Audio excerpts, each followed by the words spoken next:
അവളുടെ പേര് റാണി എന്നല്ലല്ലോ. കണ്ടില്ലേ, പേര് പോലും കള്ളത്തരായിരുന്നു.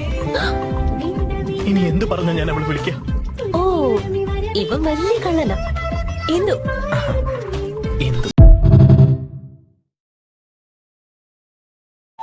ഞാൻ ഇറങ്ങി വരണോ? ഇറങ്ങി വരാൻ ഞാൻ പറയില്ല, പക്ഷെ വന്നാ അവരുടെ മുന്നിൽ എനിക്കത് ഷൈൻ ചെയ്യാമായിരുന്നു. ഞാൻ വരാം, എന്നിട്ട് ഉടനെ കേറോട്ടോ. വന്നതിൽ സന്തോഷം. നാളെയും കാണണം. അയ്യോ, ഇവിടെ വെച്ച് വേണ്ട. വേണ്ട, നാളെ നദിയുടെ വടക്കേറ്റത്ത് ഞാൻ കാത്തിരിക്കും. വരൂ. വരാം.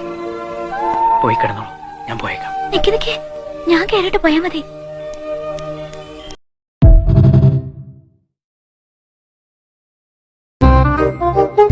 ഹലോ, നിനക്കറിയോ നീ 4 ദിവസമായിട്ട് എന്നെ വിളിക്കാത്ത കാരണം ഞാൻ ഭക്ഷണം കൈകൊണ്ട് തൊട്ടിട്ടില്ല. അമ്മ എന്റെ പിന്നാലെ നടന്ന് പറഞ്ഞു ഭക്ഷണം കഴിക്കടീന്ന്. ഞാൻ എന്ന് പറഞ്ഞു തിരിഞ്ഞു നടന്നു. വെള്ളം പോലും ഞാൻ തൊട്ടിട്ടില്ല. തൊട്ടില്ല ഞാൻ.